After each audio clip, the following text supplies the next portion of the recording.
আসসালামু আলাইকুম। আমি ঢাকা মিরপুর থেকে এসেছি, নৌবাহিনী কলেজের একজন ছাত্র। আমার নাম মোহাম্মদ ফাওয়াজ। আমি একটি প্রশ্নের সর্বপ্রথম একটি উত্তর দিতে চাই, সেটা হচ্ছে জামাতে ইসলাম কেন চাঁদাবাজি করে না, কেন কোনো লুটতরাজের সাথে জামাত ইসলাম নেই।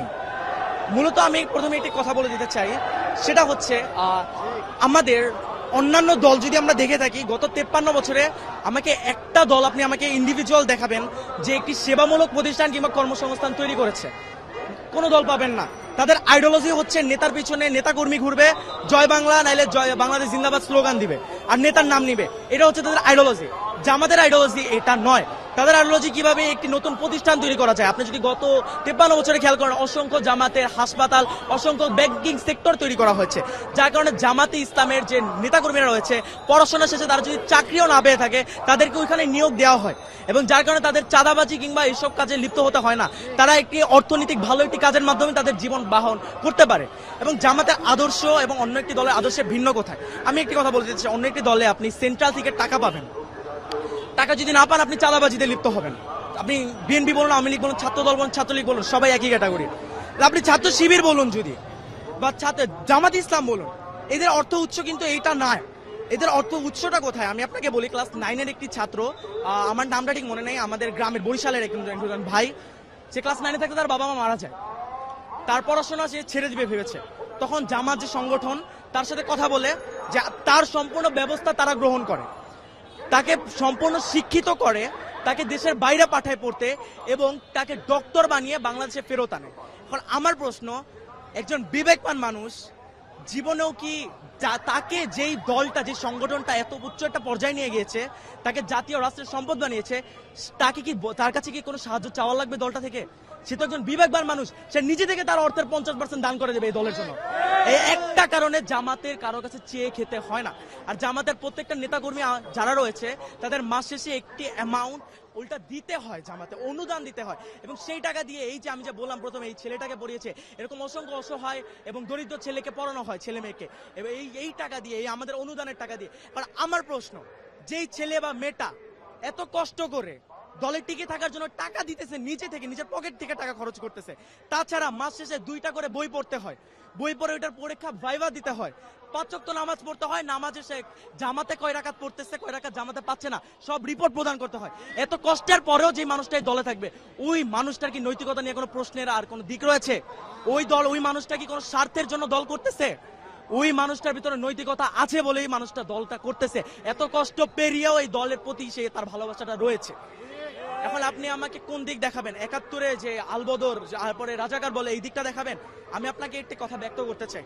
হযরত উমর রাদিয়াল্লাহু তাআলা আনহু, তিনি যখন ছিলেন, তিনি কিন্তু মুসলিম ছিলেন না, তিনি কিন্তু ইসলাম ধর্ম গ্রহণ করেন নাই। পরবর্তীতে মহানবী সাল্লাল্লাহু আলাইহি ওয়াসাল্লাম আল্লাহ তাআলার কাছে নিচে চায় যে তৎকালীন আরবের যে কোনো বড় দুই নেতার একজনকে আল্লাহ আমার করে দাও, এবং মহানবী সাল্লাল্লাহু আলাইহি ওয়াসাল্লামের যে কোরআন, সে তিলাওয়াত শুনে সে কিন্তু মুসলিম হয়েছে।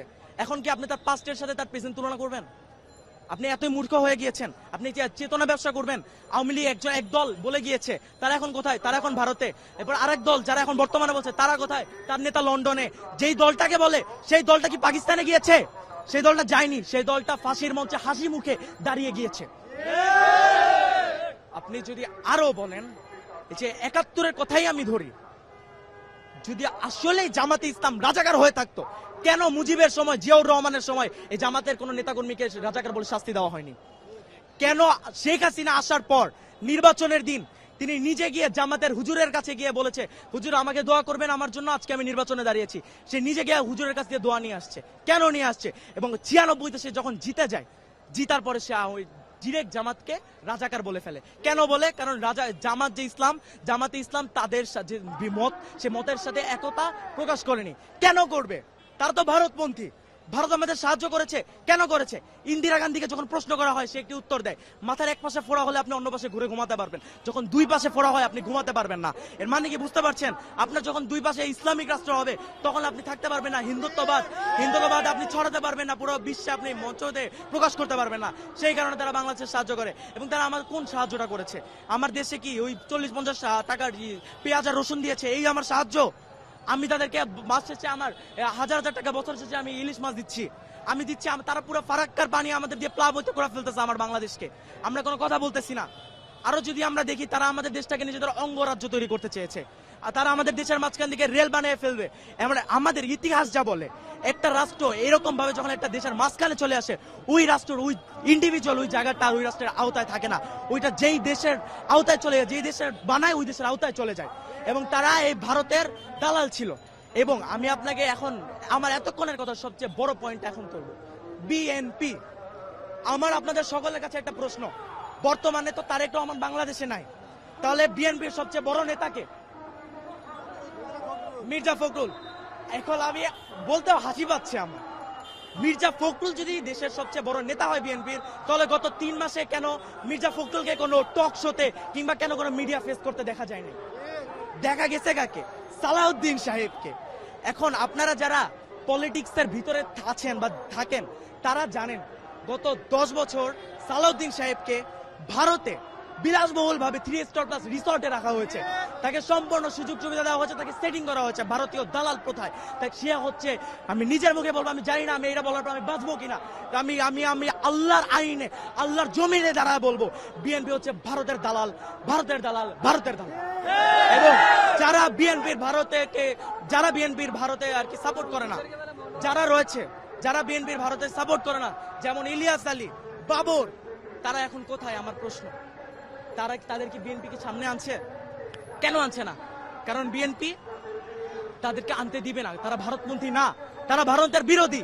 এবং ভারত আর বিএনপি এটা চায় না, তারা এখন এক হয়ে গিয়েছে, 2 সাপের 1 বিষ, আওয়ামী লীগ আর ধানের শীষ। সর্বপ্রথম আমি একটি কথা ব্যক্ত করতে চাই, একটি সমাবেশ অসংখ্য মানুষের একটি জোটের একটা স্থান। এখন আমরা যখন একসাথে এতগুলো মানুষ একসাথে জড়ো হই, কারো না কারোর সাথে গায়ে টাচ, যে জিনিসটা ফিজিক্যালি, এই জিনিসটা হবেই। আমার ইসলাম কি বলে একটি নারীর শরীর স্পর্শ করতে? আমার ইসলাম কিন্তু বলে না। কিন্তু আপনি যদি ইরানের ব্যাপারটি দেখেন, ইরান একটি ইসলামিক রাষ্ট্র, ইসলামিক শাসন প্রতিষ্ঠা হয়েছে তাদের দেশে। তাদের দেশে কি নারীরা উন্নত না? তাদের দেশে নারীরা চাকরি বাকরি করছে না?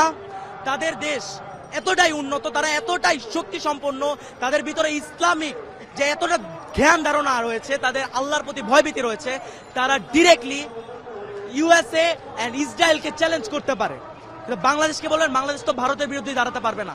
কখন পারবে? যখন জামাতে ইসলাম এই দেশের জাতীয় সরকার গঠন করবে, তখনই যে একমাত্র পারবে। কারণ জামাতের যে প্রত্যেকটা নেতাকর্মী বলেন, এদের আসলে ভয় নেই, এরা ফাঁসির মঞ্চে হাসি মুখে দাঁড়াতে পারে, এরা খালি আল্লাহ ছাড়া কাউকে ভয় পায় না। আপনি যদি ইতিহাস দেখেন, এটা ইতিহাস আমাদেরকে বলে। এবং আপনি নারীর কথা ব্যক্ত করছেন, নারী আগিয়ে যাচ্ছে অবশ্যই, কিন্তু ধ্বংসের দিকে। বর্তমানে যেটা যুগে হচ্ছে, আপনি জায়গায় জায়গায় দেখবেন অশ্লীলতা ছড়িয়ে যাচ্ছে। সে অশ্লীলতাকে থেকে মুক্তি পেতে হলে জামাতকে সরকার আনতে হবে। কিন্তু তাই বলে এই নয় যে জামাত আসলে নারীরা অধিকার পাবে না, নারীরা অধিকার পাবে।